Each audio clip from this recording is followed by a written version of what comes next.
The Belize Archaeology and Anthropology Symposium was held this year from July 2 to 5 and focused on ancient Maya households and social identity in Belize. One of the presenters, Dr. Lisa Lucero, has been working in Belize since 1988 and told us a bit about her past work. I was excavating several kinds of archaeological sites. I'm interested in the emergence of political leaders, and to do that, I believe you have to start at the beginning, at the foundation. So I excavate a lot of houses, ancient Maya houses. You have to understand the taxpayer before you can understand the political system. The taxpayer, well, most, like many Maya today, they were farmers. There's really great land around here. They knew how to engage with the environment. They've been practicing some of the same agricultural strategies for thousands of years. They're the ones who are still around, where Maya kings, wow, we haven't seen them since about 900, so I think there's something to be learned from them. Asked about the difference in her previous work to the underwater caves, she had this to say. Massive megafauna fossils, and these animals are extinct now, and they roamed anywhere from 2 million years ago to 10,000 years ago, like 20-foot tall giant sloths. The fossils are massive, and they're about 100 feet or 70 feet below the surface of the cenote Pool 1 at Carablanca in central Belize.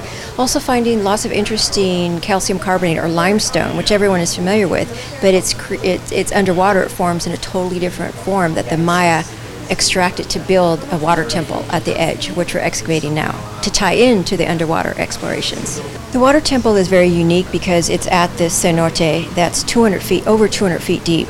And in the middle of the jungle, it's really unique, and it's beautiful swimming pool color blue. It's just exquisite. But also the Maya went into the water to extract stuff from the cenote to build the temple, to make offerings. We find massive serving vessels and jars that they either had ceremonial feasts that they made offerings in, and they likely collected sacred water to take home. Especially, I mentioned this period between 800 and 900, and that's a period that the Maya experienced several multi-year droughts. And by 900, all the major centers were abandoned, Tikal, Karakal, all the major centers, and it likely had something to do with this drought. So I think people were coming from all over. The ceramics come from all over, so people were coming from all over, like a pilgrimage site. So they're leaving a piece of themselves, a piece of their community there. So the building, it's 20 meters by 7 meters, but it's created out of people worshiping. And they leave stuff, but they take stuff away as well, sacred water. Dr. Lucero told us about Belizeans now becoming actively involved in her field. This year we had some young Belizean scholars join us for a day diving. One was Sylvia Batty. She's an archaeologist with the Institute of Archaeology, and their first underwater archaeology representative, she was recently certified to dive. And she will be, as they develop an underwater archaeology program, she will be heavily involved in that aspect, which is really great for the department, the country, and research, because now we can have parameters and rules and regulations so everyone is protected, the archaeological record, people, as well as the watery world of the ancient Maya. Speaking with Ms. Batty herself, the archaeologist employed at the National Institute of Culture and History took us through her time underwater and what it meant to her as a Belizean. To a certain degree, you're defying the laws of physics by breathing underwater, but it was very exciting also. We have a wide array of things to see underwater, especially the fossils. It's not always that you find a fossil, much less in Belize and underwater, so it was a wonderful experience. Nerve-wracking, but wonderful. And how did you feel as a Belizean? And you're working at Mitch, so all of that kind of wraps in, so as opposed to somebody just coming on vacation, or you're here and you're doing this and you're trying to preserve cultural legacy. How did you feel? Well, I think because we're doing underwater archaeology, we're touching on several fields. First of all, Belize has a wonderful dive spots, and I think a lot of Belizeans don't capitalize on that. And in addition to that, we have underwater research that is a fairly new field globally, and for us to be doing it in Belize is a large step. And then we come not only to underwater research, but underwater archaeology. And that makes it even more phenomenal. So we have quite a lot of stuff going on, and it really was a wonderful opportunity. And I'm very thankful to Dr. Lucero for allowing me to be on her project. I'm thankful for the Institute of Archaeology for providing me with the time, and even for allowing me the ability to be certified. So all in all, it's something that I wish some of the archaeology students would take up and consider, because it's a wonderful career opportunity. There are plenty of scholarships out there because they're trying to get people to be sensitized about the subject and the importance of underwater archaeology. So it was great to be a Belizean out there, to be doing research, and I look forward to doing it next year if she allows me. In trying to find out more about the academic programs for archaeology located in Belize, we visited Galen University, where we spoke with lecturer Sherry Gibbs about the anthropology and archaeology program. It's a dual degree that we offer with the University of Indianapolis. So students can come and major in anthropology or archaeology. We have both of those. Some also choose to major in anthropology and then minor in archaeology. The archaeology program is full of a lot of great field classes, so there's a wonderful chance for students to get some experience in the field, because we're surrounded by ancient Maya sites, cities, structures, and so they have a chance to get out and excavate and sort of apply what they've been learning in the classroom, throw them out into the fields, and they can get their hands dirty. Having actually lectured Sylvia Batty, Ms. Gibbs had this to say about the experience of having students work in the field after leaving her tutelage. It's fantastic. I was so excited for her.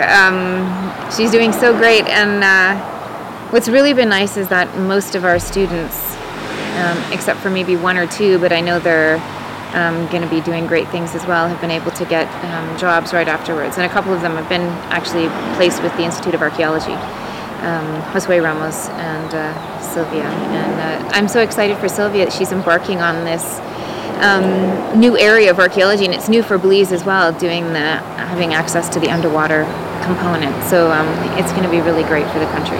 We also found out more about some of the actual scholarships available for students in this field. Yeah, there's a number of scholarships that we offer. Work scholars. There's also regional scholarships. Scholarships are based on your grade, I guess the GPA component. Then we also have a number of scholarships that were named for sort of icons within the country. And I think one of the things that Galen must be known for is the number of scholarship students that we have. Whether they're academic scholars or work scholars, those in need who need some financial assistance, and so they can actually work here while at the same time going to school. And so we try to work all of that around their schedule. Moving away from the academic side of the research, we got the chance to speak with Chip Peterson, owner of Belize Diving Services and founder of Belize Diving Society, about the actual experience of diving in the sacred waters of Cara Blanca. We've really seen the pool go from this dark, scary place that we didn't really know too much about to bright and unveiling all its secrets. Sometimes there's trees blocking your access to the surface, making the diving very dangerous. Other times it's just, just smooth, tranquil, cool waters, but, not cool waters, perfectly warm waters, but clear waters, and there's a little layer of algae that gives us this green hue around. The most challenging thing has been retrieving the artifacts. The visibility, as soon as you start working on getting those artifacts, drops to zero. So you're doing archaeology with your bare hands in the mud and in this clay that you have to try to penetrate. It takes all your energy, and remember, of course, you're weightless in the water, so you have to swim and force your hand down into the clay, and it makes for quite an interesting dive. By far the most rewarding moment in the past 3 years is the first time we found a pottery sherd at about 60 feet. I was digging through, and it was the first one we found outside of stuff that had obviously just fallen in from the structures.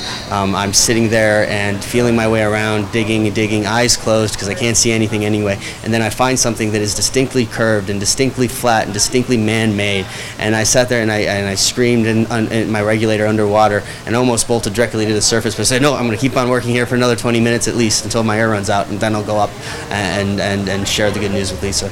For Belmopan Weekly, I'm DK Ronstar.